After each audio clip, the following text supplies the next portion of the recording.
Hi, hello, welcome back to my YouTube channel PSRCS tutorial. So ಇವತ್ತಿನ ಒಂದು ವಿಡಿಯೋದಲ್ಲಿ the continuation part of the chapter number 7 understanding data ಬಗ್ಗೆ discuss ಮಾಡ್ತಾ ಹೋಗ್ತೀವಿ. In the last session ಅಂದರೆ session number 2 ಅಲ್ಲಿ ನಾವು ಏನೆಲ್ಲ ಥಿಂಗ್ಸ್ಗಳನ್ನು ಕವರ್ ಮಾಡಿದ್ವಿ ಕಾನ್ಸೆಪ್ಟನ್ನು ಅಂದರೆ ಮೆಟಾ ಡೇಟಾ ಬಗ್ಗೆ ಡಿಸ್ಕಸ್ ಮಾಡಿದ್ವಿ, ಡಾಟಾ ಕಲೆಕ್ಷನ್ ಬಗ್ಗೆ ಡಿಸ್ಕಸ್ ಮಾಡಿದ್ವಿ, ಡೇಟಾ ಸ್ಟೋರೇಜ್ ಬಗ್ಗೆ ಡಿಸ್ಕಸ್ ಮಾಡಿದ್ವಿ, ಅದೇ ರೀತಿ advantages and disadvantages of datas ಬಗ್ಗೆ ಡಿಸ್ಕವರ್ ಮಾಡಿದ್ವಿ. ಸೊ ಈ ವಿಡಿಯೋನ ನೋಡಿಲ್ಲ ಅಂದರೆ ಸೆಷನ್ ನಂಬರ್ 2ನ ವಿಡಿಯೋ ನೋಡಿ, ನಂತರ ಸೆಷನ್ ನಂಬರ್ 3ಯನ್ನು ನೋಡಿ, so that you can understand the concepts clearly. So data processing, we are discussing about the data processing. ಏನು ಪ್ರೊಸೆಸಿಂಗ್ ಅಂದರೆ, processing is nothing but work, information ಮೇಲೆ ಅಂದರೆ ಡೇಟಾ ಮೇಲೆ ನಾವು ವರ್ಕನ್ನು ಮಾಡ್ತಾ ಇದ್ದರೆ we already know that what is the difference between data and the information. Data ಅಂತ ಹೇಳಿದ್ರೆ ರಾ ಫ್ಯಾಕ್ಟ್, ಸೊ ಇನ್ಫಾರ್ಮೇಷನ್ ಅಂತ ಅಂದರೆ ಮೀನಿಂಗ್ಫುಲ್ ಡೇಟಾವನ್ನು ನಾವು ಇನ್ಫಾರ್ಮೇಷನ್ ಅಂತ ಕರಿತಾ ಇದ್ವಿ. ಪ್ರೊಸೆಸ್ ಆಗದೇ ಇರುವಂತಹ ರಾ ಫ್ಯಾಕ್ಟನ್ನು ಡೇಟಾ ಅಂತ ಕರೆದ್ರೆ, ಪ್ರೊಸೆಸ್ ಆಗಿರುವಂತಹ ಡೇಟಾವನ್ನು ನಾವು ಇನ್ಫಾರ್ಮೇಷನ್ ಅಂತ ಕರಿತಾ ಇದ್ದೀವಿ. So data processing in a computer is a process of transforming raw data into useful information. Raw fact ಆಗಿರುವಂತಹ ಇಂಡಿವಿಜುವಲ್ ಥಿಂಗ್ಸ್ಗಳನ್ನು ಒಂದು ಪ್ರೊಸೆಸರಿ ಮೀನಿಂಗ್ ಆಗಿ ಟ್ರಾನ್ಸ್ಫರ್ ಮಾಡ್ತಿರುವಂಥದ್ದು, ಇನ್ಫಾರ್ಮೇಷನಿಗೆ ಡೇಟಾಯಿಂದ ಇನ್ಫಾರ್ಮೇಷನಿಗೆ ಕನ್ವರ್ಟ್ ಮಾಡ್ತಿರುವಂಥ ಪ್ರೊಸೆಸನ್ನು ನಾವಿಲ್ಲಿ ಡೇಟಾ ಪ್ರೊಸೆಸಿಂಗ್ ಅಂತೇಳಿ ಕರಿತಾ ಇದ್ದೀವಿ. ಸೊ ಡೇಟಾ ಪ್ರೊಸೆಸಿಂಗಲ್ಲಿ ಕೆಲವೊಂದಿಷ್ಟು ಸ್ಟೆಪ್ಸ್ಗಳು ಇನ್ವಾಲ್ವ್ ಆಗಿರುತ್ತೆ. ಅಂದರೆ ಒಂದು ರಾ ಫ್ಯಾಕ್ಟು ಇನ್ಫಾರ್ಮೇಷನ್ ಆಗಿ ಟ್ರಾನ್ಸ್ಫರ್ ಆಗಬೇಕು ಅಂದರೆ ಕೆಲವೊಂದಿಷ್ಟು ಸ್ಟೆಪ್ಸ್ಗಳನ್ನು ಫಾಲೋ ಮಾಡಬೇಕು. ಯಾವೆಲ್ಲ ಸ್ಟೆಪ್ಸ್ ಅಂದರೆ, ಬಿಫೋರ್ ಇನ್ಫಾರ್ಮೇಷನ್ ಆಗಿ ಕನ್ವರ್ಟ್ ಆಗೋಕ್ಕೂ ಮುಂಚೆ ರಾ ಫ್ಯಾಕ್ಟನ್ನು ನಾವು ಕಲೆಕ್ಟ್ ಮಾಡಬೇಕಾಗತ್ತೆ, ಮತ್ತು ಅದನ್ನು ಇನ್ಪುಟ್ ಮಾಡಲಿಕ್ಕೆ ಪ್ರಿಪೇರ್ ಮಾಡಬೇಕಾಗತ್ತೆ, ಪ್ರಿಪೇರ್ ಮಾಡಿ ಅದನ್ನು ಪ್ರೊಸೆಸಿಂಗಿಗೆ ಟ್ರಾನ್ಸ್ಫರ್ ಮಾಡಬೇಕಾಗತ್ತೆ, ಅಂದರೆ ಇನ್ಫಾರ್ಮೇಷನ್ನ ಕಂಪ್ಯೂಟರ್ಗೆ ನಾವು ಸೆಂಡ್ ಮಾಡಬೇಕಾಗತ್ತೆ. ನೆಕ್ಸ್ಟು ಪ್ರೊಸೆಸ್ ಆಗಿರುವಂಥ ಡೇಟಾವನ್ನು ಔಟ್ಪುಟ್ಟಲ್ಲಿ ನೋಡಬೇಕಾಗತ್ತೆ, ನೆಕ್ಸ್ಟ್ ಔಟ್ಪುಟ್ ಯೂನಿಟಿಂದ ನೋಡಿದಂಥ ಇನ್ಫಾರ್ಮೇಷನ್ನ ಸ್ಟೋರ್ ಮಾಡಬೇಕಾಗತ್ತೆ. ಸೊ ಈ ಎಲ್ಲ ಥಿಂಗ್ಸ್ಗಳನ್ನು ಇನ್ಕ್ಲೂಡ್ ಮಾಡಿರೋದನ್ನು ನಾವು ಡೇಟಾ ಪ್ರೊಸೆಸಿಂಗ್ ಅಂತ ಕರಿತಾ ಇದ್ದೀವಿ. ಡೇಟಾವನ್ನು ಇನ್ಫಾರ್ಮೇಷನ್ ಆಗಿ ಕನ್ವರ್ಟ್ ಮಾಡಲಿಕ್ಕೆ ಇಷ್ಟೆಲ್ಲ ಕವರಿಂಗ್ ಥಿಂಗ್ಸ್ಗಳು ಏನಿದೆ ಅದನ್ನು ನಾವು ಡೇಟಾ ಪ್ರೊಸೆಸಿಂಗ್ ಅಂತ ಕರಿತಾ ಇದ್ದೀವಿ. ಸೊ ನೀವು ಡಯಾಗ್ರಾಮಲ್ಲಿ ನೋಡ್ತಾ ಇರ್ಬೋದು, ರಾ ಡೇಟಾ ಅಂದರೆ ನಂಬರ್ಸ್ ಅಷ್ಟೇ ಆಗಿರ್ಬೋದು ಅಥವಾ ಟೆಕ್ಸ್ಟ್ ಅಷ್ಟೇ ಆಗಿರ್ಬೋದು, ಇಮೇಜ್ ಆಗಿರ್ಬೋದು. ಅದು ಯೂಸ್ಫುಲ್ಲಾಗಿ ಹೇಗೆ ಕಾಣಿಸುತ್ತೆ, ಇನ್ಫಾರ್ಮೇಷನ್ ಆಗಿ ಕಾಣಿಸ್ಬೇಕು ಅಂತಂದರೆ ಅದೇ ನಂಬರ್ಸ್ನ ಟೇಬಲ್ ಫಾರ್ಮ್ಯಾಟಿಗೆ ಕನ್ವರ್ಟ್ ಮಾಡೋದಾಗಿರ್ಬೋದು ಅಥವಾ ಸ್ಟೋರ್ ಮಾಡುವಂಥ ಮೆಥಡ್ ಒಂದು ಯೂಸ್ಫುಲ್ಲಾಗಿ ಕನ್ವರ್ಟ್ ಆಗುವಂಥದ್ದನ್ನು ನಾವು ಇನ್ಫಾರ್ಮೇಷನ್ ಅಂತ ಕರಿತಾ ಇದ್ದೀವಿ. ಅದ್ರ ಮಧ್ಯದಲ್ಲಿ ಕನ್ವರ್ಟ್ ಆಗಲಿಕ್ಕೆ ಏನೆಲ್ಲ ಸ್ಟೆಪ್ಸ್ಗಳನ್ನು ಬಳಸ್ತಾ ಇದೀವೋ ಅದನ್ನು ಡೇಟಾ ಪ್ರೊಸೆಸಿಂಗ್ ಅಂತ ಕರಿತಾ ಇದ್ದೀವಿ. ಸೈಕಲ್ ನಾವು ಆಗಲೇ ಡಿಸ್ಕಸ್ ಮಾಡಿದಂಗೆ ಡೇಟಾ ಪ್ರೊಸೆಸಿಂಗ್ ಸೈಕಲಲ್ಲಿ ಏನೆಲ್ಲ ಸ್ಟೆಪ್ಸ್ ಇದೆ. ಫಸ್ಟ್ ಸ್ಟೆಪ್ ಬಂದು ಇನ್ಪುಟ್, ಸೆಕೆಂಡ್ ಸ್ಟೆಪ್ ಬಂದು ಪ್ರೊಸೆಸಿಂಗ್, ಥರ್ಡ್ ಸ್ಟೆಪ್ ಬಂದು ಔಟ್ಪುಟ್. ಇನ್ಫಾರ್ಮೇಷನ್ನ ನಾವೇನು ಕಲೆಕ್ಟ್ ಮಾಡಿ ಅದನ್ನು ಪ್ರಿಪೇರ್ ಮಾಡ್ತೀವಿ ಇನ್ಪುಟ್ ಮಾಡಲಿಕ್ಕೆ, ಅಥವಾ ಡೇಟಾವನ್ನು ಎಂಟ್ರಿ ಮಾಡ್ತೀವಿ ಯೂಸಿಂಗ್ ದ ಇನ್ಪುಟ್ ಡಿವೈಸಸ್, ಅವನ್ನ ನಾವು ಇನ್ಪುಟ್ ಅಂತ ಕರಿತಾ ಇದ್ವಿ. ಸೊ ಇನ್ಪುಟ್ ಕೊಟ್ಟಂಥ ಇನ್ಫಾರ್ಮೇಷನ್ನ ನಾವೇನು ಮಾಡ್ಬೋದು, ಅದ್ರ ಮೇಲೆ ವರ್ಕನ್ನು ಕಂಪ್ಲೀಟಾಗಿ ಕ್ಯಾಲ್ಕುಲೇಷನ್ ಇದ್ದರೆ ಕ್ಯಾಲ್ಕುಲೇಷನ್ ಮಾಡ್ಬೋದು, ಅಥವಾ ಸ್ಟೋರಿಂಗ್ ಪಾರ್ಟ್ ಇದ್ದರೆ ಸ್ಟೋರ್ ಮಾಡ್ಬೋದು, ಅಥವಾ ಏನಾದರೂ ಅಪ್ಡೇಷನ್ ಇದ್ದರೆ ಅಪ್ಡೇಷನ್ ಮಾಡ್ಬೋದು, ಅಥವಾ ಡಿಫ್ರೆನ್ಸಿಯೇಷನ್ ಇದ್ದರೆ ಡಿಫ್ರೆನ್ಸಿಯೇಷನ್ ಮಾಡಿ ಎಗೇನ್ ಅದನ್ನು ಸ್ಟೋರ್ ಮಾಡ್ತೀವಿ. ಈ ಎಲ್ಲ ಥಿಂಗ್ಸ್ಗಳು ಯಾವ ಪ್ರೊಸೆಸಲ್ಲಿ ಬರ್ತಾ ಇದೆ ಅಂದರೆ ಪ್ರೊಸೆಸಿಂಗ್ ಪಾರ್ಟಲ್ಲಿ ಬರ್ತಾ ಇದೆ. ಇನ್ನು ನೆಕ್ಸ್ಟ್ ಬಂದು ಔಟ್ಪುಟ್, ಏನು ಇನ್ಫಾರ್ಮೇಷನ್ನ ಇನ್ಪುಟ್ ಕೊಟ್ಟಿರ್ತಾರೋ ಅದರ ಬೇಸಿಸ್ ಮೇಲೆ ನಾವು ವರ್ಕನ್ನು ಮಾಡಿರ್ತೀವಿ ಪ್ರೊಸೆಸಿಂಗ್ ಪಾರ್ಟಲ್ಲಿ. ಪ್ರೊಸೆಸ್ ಆಗಿರುವಂಥ ಡೇಟಾವನ್ನು ನಾವು ಔಟ್ಪುಟ್ ಅಥವಾ ರಿಸಲ್ಟ್ ಅಂತ ಏನು ಕರಿತಿದ್ದೀವಿ ಅದನ್ನು ಔಟ್ಪುಟ್ ಸ್ಟೆಪ್ ಅಂತ ಕರಿತಿದ್ದೀವಿ. ಈ ಔಟ್ಪುಟ್ ಸ್ಟೆಪ್ಪಲ್ಲಿ ಏನೆಲ್ಲ ಥಿಂಗ್ಸ್ಗಳನ್ನು ನಾವು ಅಬ್ಸರ್ವ್ ಮಾಡ್ಬೋದು ಅಂದರೆ ರಿಪೋರ್ಟ್ಸನ್ನು ನೋಡ್ಬೋದು, ರಿಸಲ್ಟನ್ನು ನೋಡ್ಬೋದು, ಅಥವಾ ಪ್ರೊಸೆಸಿಂಗ್ ಸಿಸ್ಟಮ್ ವರ್ಕ್ ಏನಾಗಿದೆ ಸಿಸ್ಟಮಲ್ಲಿ ಅಂತ ನೋಡ್ಬೋದು. ಸೊ ಅದೆಲ್ಲ ಥಿಂಗ್ಸ್ಗಳನ್ನು ನಾವು ಔಟ್ಪುಟ್ ಅಂತ ಕರಿತಾ ಇದ್ವಿ. ಸೊ ಮೇಜರಾಗಿ ನೀವು ಇಲ್ಲಿ ನೆನ್ಪಿಟ್ಕೋಬೇಕಾಗಿರುವ ಥಿಂಗ್ಸ್ ಏನು ಅಂದರೆ, ಡೇಟಾ ಪ್ರೊಸೆಸಿಂಗ್ ಸೈಕಲಲ್ಲಿ involves 3 major step. One is input, processing and output ಆಗಿರುತ್ತೆ. ಎಗೇನ್ ಆ್ಯಂಡ್ ಅಗೇನ್ ಇದೇ ರಿಪೀಟ್ ಆಗ್ತಾ ಇದ್ದರೆ ಅದನ್ನೇ ನಾವು ಏನಂತ ಕರಿತಾ ಇದ್ದೀವಿ, ಸೈಕಲ್ ಅಂತೇಳಿ ಕರಿತಾ ಇದ್ದೀವಿ. So this is about the data processing cycle. Next concept ಬಂದು statistical techniques for data processing. Statistical techniques ಅಂತ ಬಂದರೆ ಅನಾಲಿಸಿಸ್, ನಾವು ಕೊಟ್ಟಿರುವಂಥ ಸೆಟ್ ಆಫ್ ವ್ಯಾಲ್ಯೂಸಿಗೆ, ನ್ಯೂಮ್ಯಾರಿಕಲ್ ವ್ಯಾಲ್ಯೂಸಿಗೆ ಒಂದು ಅನಾಲಿಸಿಸನ್ನು ಮಾಡಿ ನಾವು ಡೇಟಾವನ್ನು ಪ್ರೊಸೆಸ್ ಮಾಡೋದನ್ನೇ ಸ್ಟ್ಯಾಟಿಸ್ಟಿಕಲ್ ಟೆಕ್ನಿಕ್ಸ್ ಅಂತ ಕರಿತಾ ಇದ್ದೀವಿ. ಈ ನ್ಯೂಮ್ಯಾರಿಕಲ್ ಬೇಸ್ಡ್ ಟೆಕ್ನಿಕ್ಸಲ್ಲಿ ಅಂದರೆ ನ್ಯೂಮ್ಯಾರಿಕಲ್ ಬೇಸ್ಡ್ ವ್ಯಾಲ್ಯೂಸನ್ನು ಡೇಟಾ ಪ್ರೊಸೆಸಿಂಗಲ್ಲಿ ಇನ್ಕ್ಲೂಡ್ ಮಾಡಿಕೊಂಡಾಗ ಯಾವೆಲ್ಲ ಥಿಂಗ್ಸ್ಗಳನ್ನು ನಾವು ಕವರ್ ಮಾಡ್ತಾ ಇದ್ದೀವಿ ಅಥವಾ ಏನೆಲ್ಲ ವರ್ಕ್ ಆಗ್ತಾ ಇದೆ ಅಂದರೆ, ಮೊದಲನೇದು ನಂಬರ್ ಏನು ಕೊಟ್ಟಿರ್ತೀವಿ ಅದನ್ನು ಪ್ರಾಬ್ಲಮ್ ಸ್ಟೇಟ್ಮೆಂಟ್ ಅಂತ ತೊಗೊಳ್ತಾ ಇದ್ವಿ. ಆ ಪ್ರಾಬ್ಲಮ್ಸ್ ಮೇಲೆ ನಾವು ಇನ್ಪುಟ್ ರಿಕ್ವೈರ್ಮೆಂಟ್ ಏನೆಲ್ಲ ರಿಕ್ವೈರ್ಮೆಂಟ್ಸ್ ಬೇಕು ಅದನ್ನೆಲ್ಲ ಏನು ಕಲೆಕ್ಟ್ ಮಾಡ್ತಾ ಇದ್ದೀವಿ ಅದನ್ನು inputs against which are data are collected ಅಂತ ಕರಿತಾ ಇದ್ದೀವಿ. ಮತ್ತು ಕಲೆಕ್ಟ್ ಮಾಡಿರುವಂತಹ ಇನ್ಫಾರ್ಮೇಷನ್ ಏನಿರುತ್ತೆ, ನಂಬರ್ಸ್ ಏನಿರುತ್ತೆ, ಆ ನಂಬರ್ಸನ್ನು ನಾವು ವರ್ಕಿಂಗ್ ಅಂಡರ್ ಪ್ರೊಸೆಸ್ ಏನು ಮಾಡಬೇಕು, ಕ್ಯಾಲ್ಕುಲೇಷನ್ ಮಾಡಬೇಕಾ, ಮೀನ್, ಮೀಡಿಯನ್, ಮೋಡ್ ಏನನ್ನು ಫೈಂಡ್ ಔಟ್ ಮಾಡಬೇಕು, ನಮಗೆ ಸೊಲ್ಯೂಷನ್ ಯಾವ ರೀತಿ ವರ್ಕ್ ಆಗುತ್ತೆ ಅದನ್ನು ಪ್ರೊಸೆಸಿಂಗ್ ಅಂತ ಕರಿತಾ ಇದ್ವಿ. ನಾವು ತಗೊಂಡಿರುವಂಥ ರಿಕ್ವೈರ್ಮೆಂಟ್ ನಂಬರ್ಸ್ಗಳಿಗೆ ಏನು ವರ್ಕ್ ಡನ್ ಆಗಿ ಇನ್ಫಾರ್ಮೇಷನ್ ರಿಸಲ್ಟ್ ಬರ್ತಾ ಇದೆಯೋ ಆ ರಿಸಲ್ಟನ್ನು ನಾವು ಔಟ್ಪುಟ್ ಅಂಥೇಳಿ ಕರಿತಾ ಇದ್ದೀವಿ. ಸೊ ಒಂದು ಸ್ಟ್ಯಾಟಿಸ್ಟಿಕಲ್ ಟೆಕ್ನಿಕ್ಕು ನಂಬರ್ಸ್ ಮೇಲೆ ಯಾವ ರೀತಿ ಪ್ರೊಸೆಸ್ ಆಗ್ತಾ ಇದೆ ಡೇಟಾ ಅನ್ನೋದಕ್ಕೆ ಇಷ್ಟು ಸ್ಟೆಪ್ಸ್ಗಳನ್ನು ತೊಗೊಂಡಿದ್ದೀವಿ ಅಂತ ಹೇಳಿ ಹೇಳ್ತಾ ಇದ್ದಾರೆ. So this is about a small introduction about statistical techniques for data processing. ಕೊಟ್ಟಿದ್ದಾರೆ ಯಾವುದ್ರ ಎಕ್ಸಾಂಪಲ್ ಅಂದರೆ ಒಂದು ATM ಬ್ಯಾಂಕಿನ ಒಂದು ATM ಬಗ್ಗೆ ಇನ್ಫಾರ್ಮೇಷನ್ ಕೊಟ್ಟಿದ್ದಾರೆ. ಸೊ ಫಸ್ಟ್ ಏನು ಮಾಡ್ತೀವಿ, ಒಂದು ಬ್ಯಾಂಕ್ ATMಗೆ ಇನ್ಪುಟ್ ಏನಾಗಿರುತ್ತೆ ಅಂದರೆ ಪಿನ್ ನಂಬರ್ ಇನ್ಪುಟ್ ಮಾಡ್ತೀವಿ ಅಥವಾ ಅಕೌಂಟ್ ನಂಬರ್ ಇನ್ಪುಟ್ ಮಾಡ್ತೀವಿ. ಏನಾದರೂ ಅಮೌಂಟನ್ನು ಡ್ರಾ ಮಾಡಬೇಕು ಅಂದರೆ ಸೊ ಅದು ಏನನ್ನು ಪ್ರೊಸೆಸ್ ಮಾಡುತ್ತೆ, ನಾವು ಕೊಟ್ಟಿರುವಂಥ ಇನ್ಪುಟ್ ನಂಬರು ವ್ಯಾಲಿಡ್ ಇದೆಯಾ ಇಲ್ವಾ ಅಂತ ಚೆಕ್ ಮಾಡುತ್ತೆ. ಅಸ್ಯೂಮ್ ನೀವು ಇಮ್ಯಾಜಿನ್ ಮಾಡ್ಕೋಬೇಕು. ಇಲ್ಲಿ ಎಕ್ಸಾಂಪಲ್ ಏನಪ್ಪ ಅಂತಂದರೆ ATM ಕಾರ್ಡ್, ಓಕೆನಾ. ಆ ATM ಕಾರ್ಡ್ನ ನಾವೇನು ಇನ್ಸರ್ಟ್ ಮಾಡ್ತೀವಲ್ಲ ಅದು ಇನ್ಪುಟ್ ಕೊಟ್ಟಮೇಲೆ ಸೊ ಅದು ಪ್ರೊಸೆಸಿಂಗ್ ಮಾಡ್ತಾಯಿದೆ. ಏನು ಪ್ರೊಸೆಸಿಂಗ್ ಮಾಡ್ತಾಯಿದೆ, ನಾವು ಏನು ಪಿನ್ನನ್ನು ಕೊಡ್ತೀವಿ ಅದು ವ್ಯಾಲಿಡ್ ಇದೆಯಾ ಅಂತ ಚೆಕ್ ಮಾಡ್ತಿದೆ. ಮತ್ತು ನಾವು ಏನು ಅಮೌಂಟನ್ನ ವಿತ್ಡ್ರಾ ಮಾಡಲಿಕ್ಕೆ ನಂಬರ್ನ ಪ್ರೆಸ್ ಮಾಡ್ತೀವಿ ಅಷ್ಟು ಅಮೌಂಟು ಅಕೌಂಟಲ್ಲಿ ಇದೆಯಾ, ಬ್ಯಾಲೆನ್ಸಲ್ಲಿ ಇದೆಯಾ ಅಂತ ಚೆಕ್ ಮಾಡುತ್ತೆ. ಇದ್ದಾಗ ಮಾತ್ರ ಅದು ನಮಗೆ ಏನು ಮಾಡುತ್ತೆ, ಔಟ್ಪುಟ್ಟನ್ನು ಕೊಡುತ್ತೆ. ಔಟ್ಪುಟ್ ಅಂದರೆ ಅಮೌಂಟ್ ನಮಗೆ ಡ್ರಾ ಮಾಡ್ತೀವಿ ವಿತ್ ದ ಸ್ಲಿಪ್. ನಮಗೆ ಒಂದು ಸ್ಲಿಪ್ ಬರುತ್ತಲ್ವ ATM ಬ್ಯಾಂಕಲ್ಲಿ, ಅದನ್ನು ಔಟ್ಪುಟ್ ಅಂತ ಕರೀತಾ ಇದೆ. So this is a small statistical technique example for data processing. ಒಂದು ಡೇಟಾವನ್ನು ಕೊಟ್ಟು ನಾವು ಇನ್ಫಾರ್ಮೇಷನ್ನ ಯಾವ ರೀತಿ ಪ್ರೊಸೆಸ್ ಮಾಡ್ತಾ ಇದ್ದೀವಿ ಅನ್ನೋದಕ್ಕೆ ಒಂದು ಎಕ್ಸಾಂಪಲ್ ಆಗಿರುತ್ತೆ. ಇದು ಸ್ಟ್ಯಾಟಿಸ್ಟಿಕಲ್ ಟೆಕ್ನಿಕ್ಸಲ್ಲಿ ಎಷ್ಟು ಟೆಕ್ನಿಕ್ಸ್ ಇದೆ ಅಂತ ಅಂದರೆ, commonly used statistical techniques for data summarisation.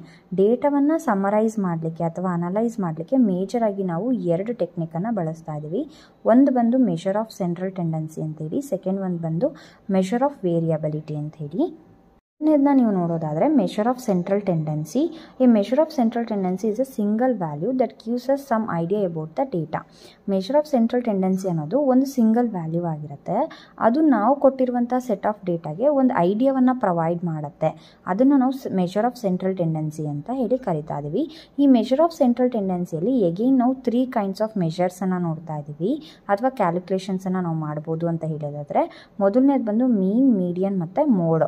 ಯಾವುದರಲ್ಲಿ ಮೆಷರ್ ಆಫ್ ಸೆಂಟ್ರಲ್ ಟೆಂಡೆನ್ಸಿಯಲ್ಲಿ ಮೇಜರಾಗಿ ನಾವು 3 ಕ್ಯಾಲ್ಕುಲೇಷನನ್ನು ಪರ್ಫಾರ್ಮ್ ಮಾಡ್ಬೋದು. ಒಂದು ಮೀನ್, ಮೀಡಿಯನ್ ಮತ್ತು ಮೋಡ್ ಆಗಿರುತ್ತೆ ಅಂತೇಳಿ ಹೇಳ್ತಾರೆ. ಮೆಷರ್ ಆಫ್ ಸೆಂಟ್ರಲ್ ಟೆಂಡೆನ್ಸಿಯಲ್ಲಿ ಮೊದಲನೇ ಟೆಕ್ನಿಕ್ ಬಂದರು ಮೀನ್. ಸೊ ಮೀನನ್ನು ಕ್ಯಾಲ್ಕುಲೇಟ್ ಮಾಡೋದು ಅಂತ ಅಂದರೆ ಒಂದು ಆವ್ರೇಜ್ ವ್ಯಾಲ್ಯೂನ ಫೈಂಡ್ ಔಟ್ ಮಾಡೋದನ್ನು ನಾವೀಗ ಜನರಲಾಗಿ ಹೇಳ್ತೀವಲ್ವ, ಒಂದು ಸೆಟ್ ಆಫ್ ವ್ಯಾಲ್ಯೂಸಲ್ಲಿ ಆವ್ರೇಜನ್ನು ಫೈಂಡ್ ಔಟ್ ಮಾಡಬೇಕು ಅಂತ. ಸೊ ಆವ್ರೇಜನ್ನು ಇಲ್ಲಿ ನಾವು ಮೀನ್ ಅಂತ ಕರಿತಾ ಇದ್ದೀವಿ. Mean is also called average ಅಂತ ಹೇಳ್ತೀವಿ.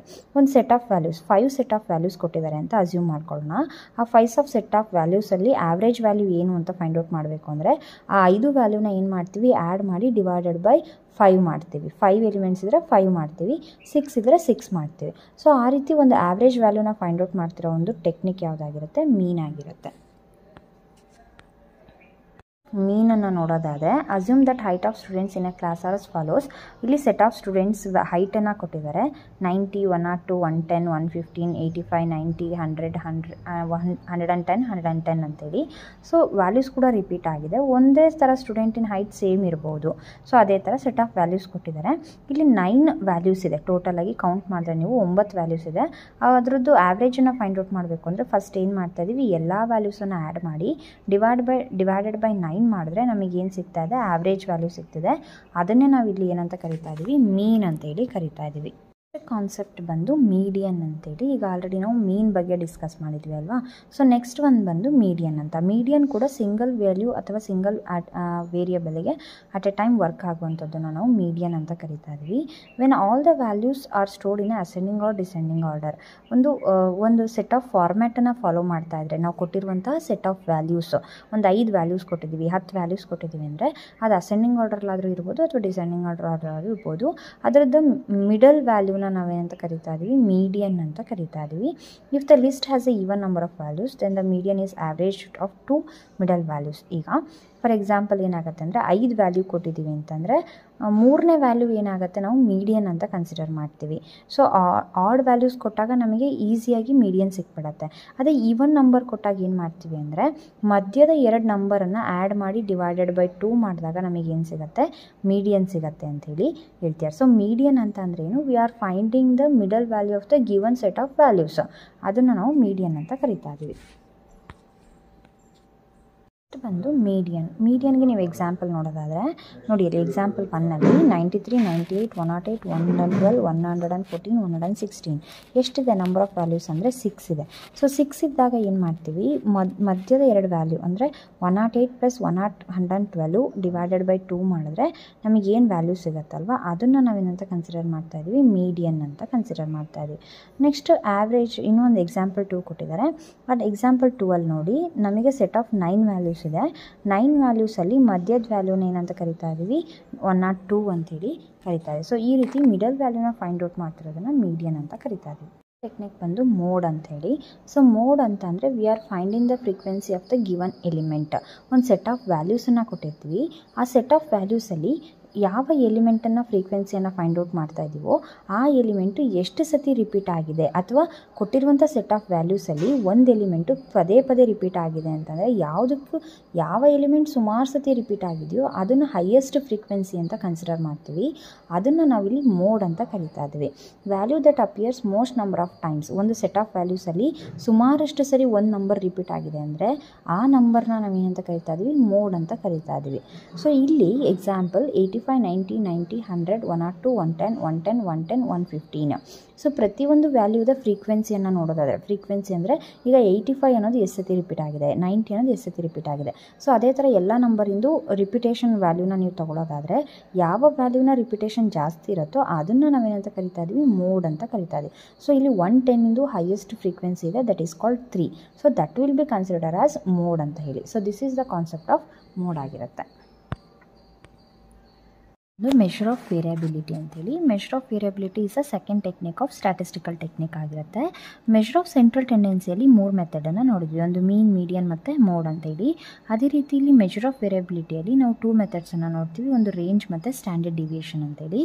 ಅದಕ್ಕಿಂತ ಮುಂಚೆ ಮೆಷರ್ ಆಫ್ ವೇರಿಯಬಿಲಿಟಿ ಅಂದರೆ ಏನು ಅಂದರೆ spread of the values around the given mean. ಅಂದರೆ ನಾವಿಲ್ಲಿ ಅಲ್ಲೇನು ಮಾಡ್ತಿದ್ವಿ ಅಂದರೆ ಸೆಟ್ ಆಫ್ ವ್ಯಾಲ್ಯೂಸಲ್ಲಿ ಆ್ಯಾವ್ರೇಜನ್ನು ಹೇಗೆ ಫೈಂಡ್ ಔಟ್ ಮಾಡ್ತಿದ್ವೋ ಇಲ್ಲೂ ಕೂಡ ಅಷ್ಟೇ, we are finding the average by using the spreading values ಏನು ಸ್ಪ್ರೆಡ್ ಆಗಿರುತ್ತೆ ಅದರದ್ದು ಮೀನ್ ಆ್ಯಾವ್ರೇಜನ್ನು ನಾವೇನು ಮಾಡ್ತಾ ಇದ್ದೀವಿ, ಫೈಂಡ್ ಔಟ್ ಮಾಡ್ತಾ ಇದ್ದೀವಿ. They are also called measures of dispersion that indicates the degree of diversity. Degree of diversity ಅಂದರೆ ಸ್ಪ್ರೆಡ್ ಆಗಿರುವಂತಹ ವ್ಯಾಲ್ಯೂಸ್ಗಳ ಮೆಷರನ್ನು ಏನು ಫೈಂಡ್ ಔಟ್ ಮಾಡ್ತಿದ್ದೀವಲ್ಲ ಅದನ್ನು ಯೂಸ್ ಮಾಡಲಿಕ್ಕೆ ಟೆಕ್ನಿಕ್ಸ್ಗಳನ್ನು ಬಳಸ್ತಾ ಇದ್ದೀವಿ. ಅದನ್ನೇ ನಾವಿಲ್ಲಿ ಮೆಷರ್ ಆಫ್ ವೇರಿಯಬಿಲಿಟಿ ಅಂತ ಕರಿತಾ ಇದ್ದೀವಿ. ಸೊ ಇಲ್ಲಿ 2 ಕಾಮನ್ ಮೆಥಡ್ಸನ್ನು ಬಳಸ್ತಾ ಇದ್ದೀವಿ, ಒಂದು ರೇಂಜ್ ಮತ್ತು ಸ್ಟ್ಯಾಂಡರ್ಡ್ ಡಿವಿಯೇಷನ್.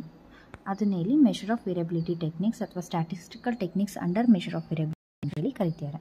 ಬಗ್ಗೆ ಹೇಳೋದಾದರೆ it is the difference between maximum and the minimum values of the data. So ಇಲ್ಲಿ ಸೆಟ್ ಆಫ್ ವ್ಯಾಲ್ಯೂಸ್ ಏನು ಕೊಟ್ಟಿರ್ತಾರೋ ಆ ಸೆಟ್ ಆಫ್ ವ್ಯಾಲ್ಯೂಟಲ್ಲಿ ಮ್ಯಾಕ್ಸಿಮಮ್ ವ್ಯಾಲ್ಯೂ ಮತ್ತು ಮಿನಿಮಮ್ ವ್ಯಾಲ್ಯೂನ ಡಿಫ್ರೆನ್ಸನ್ನು ಏನು ಫೈಂಡ್ ಔಟ್ ಮಾಡ್ತಿದ್ವಿ, that is we consider to be range. Range can be calculated only for numerical data. ಈ ರೇಂಜನ್ನು ನಾವು ನ್ಯೂಮ್ಯಾರಿಕಲ್ ಡೇಟಾ ಅಂದರೆ ಮ್ಯಾಥಮೆಟಿಕಲ್ ವ್ಯಾಲ್ಯೂಸ್ಗಳಿಗೆ ಮಾತ್ರ ಫೈಂಡ್ ಔಟ್ ಮಾಡ್ತಿದ್ವಿ, ನಂಬರ್ಸ್ಗಳಿಗೆ ಮಾತ್ರ ಅಂತ ಹೇಳ್ತಾರೆ. That we have a formula or ಅಂದರೆ range is equal to maximum minus S. S is nothing but minimum, m minus s ಅಂತ ಕೊಟ್ಟಿದ್ದಾರೆ. Example, we have a height value is 85 centimetre and maximum height value is 115 centimetre. ನಾವು ಕೊಟ್ಟಿರುವಂಥ set of ವ್ಯಾಲ್ಯೂಸಲ್ಲಿ minimum value ಯಾವುದು, maximum value ಯಾವುದು ತೊಗೊಂಡು ಅವೆರಡನ್ನೂ minus ಮಾಡಿದ್ರೆ ನಮಗೆ ಏನು ವ್ಯಾಲ್ಯೂ ಸಿಗುತ್ತೋ that will be consider as range. Next concept ಬಂದು ಸ್ಟ್ಯಾಂಡರ್ಡ್ ಡಿವಿಯೇಷನ್ ಅಂತ. ಸೊ ಸ್ಟ್ಯಾಂಡರ್ಡ್ ಡಿವಿಯೇಷನಲ್ಲೂ ಕೂಡ ನಾವು ಡಿಫ್ರೆನ್ಸಸನ್ನು ಫೈಂಡ್ ಔಟ್ ಮಾಡ್ತಿದ್ದೀವಿ. For the given set of values or a group of set of ವ್ಯಾಲ್ಯೂಸಿಗೆ ನಾವು ವೇರಿಯಬಲನ್ನು ಯೂಸ್ ಮಾಡಿಕೊಂಡು ಸ್ಟ್ಯಾಂಡರ್ಡ್ ಡಿವಿಯೇಷನನ್ನು ಅಥವಾ ಡಿಫ್ರೆನ್ಸಸನ್ನು ಫೈಂಡ್ ಔಟ್ ಮಾಡ್ತಾ ಇದ್ದೀವಿ. ಅದಕ್ಕೆ ಫಾರ್ಮುಲಾ ಅಥವಾ ಸಿಂಟ್ಯಾಕ್ಸನ್ನು ನೋಡೋದಾದರೆ sigma is equal to summation i is equals to 1 to n xi minus x bar whole square divided by n ಆಗಿರುತ್ತೆ. ಇದು ಸೆಟ್ ಆಫ್ ವ್ಯಾಲ್ಯೂಸಿಗೆ ಅಥವಾ ಗ್ರೂಪ್ ಆಫ್ ವ್ಯಾಲ್ಯೂಸಿಗೆ ಡಿಫ್ರೆನ್ಸಸನ್ನು ಫೈಂಡ್ ಔಟ್ ಮಾಡ್ತಿರೋ ಟೆಕ್ನಿಕನ್ನು ಸ್ಟ್ಯಾಂಡರ್ಡ್ ಡಿವಿಯೇಷನ್ ಅಂತ ಕರೀತಾ ಇದ್ದೀವಿ. ಎಕ್ಸಾಂಪಲ್ ಫಾರ್ ಸ್ಟ್ಯಾಂಡರ್ಡ್ ಡಿವಿಯೇಷನ್ ನೋಡೋದಾದರೆ, so let us compute the standard deviation of the height of 9 students that we used while calculating mean ಅಂತ ಕೊಟ್ಟಿದ್ದಾರೆ. ಸೊ ಇಲ್ಲಿ 9 ಸ್ಟೂಡೆಂಟ್ಸಿಂದು ಹೈಟನ್ನು ಕೊಟ್ಟಿದ್ದಾರೆ. ಅದಕ್ಕೆ ನಾವು ಸ್ಟ್ಯಾಂಡರ್ಡ್ ಡಿವಿಯೇಷನ್ನ ಫೈಂಡ್ ಔಟ್ ಮಾಡೋದಾದರೆ ನಂಬರ್ ಆಫ್ ಎಲಿಮೆಂಟ್ಸ್ ಎಷ್ಟಿದೆ, 9 ಇದೆ. ಯಾವುದು ಅಂದರೆ 90, 102, 110, 115, 85, 90, 100, 110, 110 ಅಂಥೇಳಿ ಸೆಂಟಿಮೀಟ್ರಲ್ಲಿ ಕೊಟ್ಟಿದ್ದಾರೆ. ಸೊ ಈಗ ನಾವು ಫಸ್ಟು ಸ್ಟ್ಯಾಂಡರ್ಡ್ ಡಿವಿಯೇಷನ್ನ ಫೈಂಡ್ ಔಟ್ ಮಾಡಬೇಕು ಅಂದರೆ we have to find out mean ಆಗಿರುತ್ತೆ. ಮೀನನ್ನು ಫೈಂಡ್ ಔಟ್ ಮಾಡೋದಾದರೆ ಅದನ್ನು ಎಕ್ಸ್ ಬಾರ್ ಅಂತ ರೆಪ್ರೆಸೆಂಟ್ ಮಾಡ್ತಾ ಇದ್ವಿ. ಎಲ್ಲ ವ್ಯಾಲ್ಯೂಸನ್ನು ಆ್ಯಡ್ ಮಾಡಿ ಡಿವೈಡೆಡ್ ಬೈ 9ಇಂದ ಡಿವೈಡ್ ಮಾಡಿದ್ರೆ ಸೊ ನಮಗೆ ಮೀನ್ ವ್ಯಾಲ್ಯೂ ಸಿಗ್ತಿದೆ, ಅದನ್ನು ಎಕ್ಸ್ ಬಾರ್ ಅಂತ ಕನ್ಸಿಡರ್ ಮಾಡ್ತಾ ಇದ್ದೀವಿ. ಸೊ ಹೈಟ್ ಯಾವುದಿದೆ 90, 102, 110, 110 ಏನಿದೆಯಲ್ವ 115 ಇದೆ, ಅದನ್ನು ಒಂದು ಕಾಲಮಲ್ಲಿ ಬರ್ಕೊಂಡಿದ್ದೀವಿ. ನೆಕ್ಸ್ಟ್ ಕಾಲಮಲ್ಲಿ ಎಕ್ಸ್ ಮೈನಸ್ ಎಕ್ಸ್ ಬಾರ್ ಅಂತ ಹೇಳಿದ್ರೆ ಎಕ್ಸ್ ವ್ಯಾಲ್ಯೂ ಅಂದರೆ 90, ಎಕ್ಸ್ ಬಾರ್ ಅಂದರೆ ನಮಗೆ 101.33 ಏನಿದೆ ಅದನ್ನು ಮೈನಸ್ ಮಾಡಿದ್ರೆ 90 ಮೈನಸ್ 101.33 ವ್ಯಾಲ್ಯೂ ಮೈನಸ್ ಮಾಡಿದ್ರೆ ನಮಗೆ -11.33 ಸಿಗ್ತಾ ಇದೆ. ಅದನ್ನು ಟು ದ ಪವರ್ ಸ್ಕ್ವಯರ್ ಮಾಡಿದ್ರೆ ನಮಗೆ 128.37 ಸಿಗ್ತಾ ಇದೆ. ಸೊ ಇದೇ ಥರ ವ್ಯಾಲ್ಯೂಸನ್ನು ಎಲ್ಲ ವ್ಯಾಲ್ಯೂಸಿಗೆ ಕ್ಯಾಲ್ಕುಲೇಟ್ ಮಾಡಾದಮೇಲೆ ಅಟ್ ದ ಫೈನಲಲ್ಲಿ ನಿಮಗೆ ಟೇಬಲಲ್ಲಿ ಕಾಣಿಸ್ತಿರ್ಬೋದು summation of X minus X ಬಾರ್ನ ಮಾಡಿದ್ರೆ ವ್ಯಾಲ್ಯೂ ನಮಗೆ 0.03 ಸಿಗ್ತಾ ಇದೆ. ಅದೇ ರೀತಿ summation of X minus X bar whole ಸ್ಕ್ವಯರನ್ನು ಮಾಡಿದ್ರೆ 938.00 ಸಿಗ್ತದೆ. ಸೊ ಈ ವ್ಯಾಲ್ಯೂಸನ್ನು ರೆಫರೆನ್ಸ್ ಆಗಿ ಇಟ್ಕೊಂಡು ಸಿಗ್ಮಾ ಅಂದರೆ ಸ್ಟ್ಯಾಂಡರ್ಡ್ ಡಿವಿಯೇಷನ್ನ ಫೈಂಡ್ ಔಟ್ ಮಾಡಲಿಕ್ಕೆ sigma is equals to X I minus X bar ಅಂತ ಅಂದರೆ ಏನು ಸಿಗ್ತದೆ, whole square value 938 divided by number of values N ಎಷ್ಟಿದೆ 9 ಇದೆ. ಸೊ ಡಿವೈಡೆಡ್ ಬೈ 9 ಮಾಡಿ ನಮಗೆ ಆನ್ಸರು 104 ಸಿಗ್ತಿದೆ. ಅದನ್ನು ಸ್ಕ್ವೇರ್ ರೂಟ್ ಮಾಡಿದ್ರೆ 104.22ಗೆ ಸ್ಕ್ವೇರ್ ರೂಟ್ ಮಾಡಿದ್ರೆ ಆನ್ಸರ್ ನಮಗೆ ಏನು ಸಿಗ್ತಿದೆ 10.2 ಸೆಂಟಿಮೀಟರ್. ಸೊ ಈ 10.2 ಸೆಂಟಿಮೀಟರ್ ಏನಿರುತ್ತೆ that is the value for the standard deviation. So this is how we are going to solve the given standard deviation problem ಆಗಿರುತ್ತೆ. This chapter number 7 ಆಗಿರುತ್ತೆ. I hope ಎಲ್ರಿಗೂ ಅರ್ಥ ಆಗಿದೆ ಮತ್ತು ಯೂಸ್ಫುಲ್ ಆಗಿದೆ ಅಂತ ಭಾವಿಸ್ತಾ, ಯಾರೆಲ್ಲ ಇನ್ನೂ ನನ್ನ ಚಾನಲ್ನ ಸಬ್ಸ್ಕ್ರೈಬ್ ಮಾಡಿ ನೋಡ್ತಾ ಇಲ್ಲ ದಯವಿಟ್ಟು ಸಬ್ಸ್ಕ್ರೈಬ್ ಮಾಡಿ ನೋಡಿ. ಯಾರೆಲ್ಲ ಸೆಷನ್ 1 ಮತ್ತು ಸೆಷನ್ 2ನ ನೋಡಿಲ್ಲ ಮುಂಚೆ 2 ಸೆಷನ್ನ ಕವರ್ ಮಾಡಿ ನಂತರ ಸೆಷನ್ 3ನ ನೋಡಿ, ಸೊ ದಟ್ ನಿಮಗೆ ಅರ್ಥ ಮಾಡ್ಕೊಳ್ಳೋಕ್ಕೆ ಹೆಲ್ಪ್ಫುಲ್ ಆಗುತ್ತೆ. ದಯವಿಟ್ಟು ಲೈಕ್ ಮಾಡಿ, ಕಮೆಂಟ್ ಮಾಡಿ, ಶೇರ್ ಮಾಡಿ ಅಂತ ಹೇಳ್ತಾ ಥ್ಯಾಂಕ್ಸ್ ಫಾರ್ ವಾಚಿಂಗ್.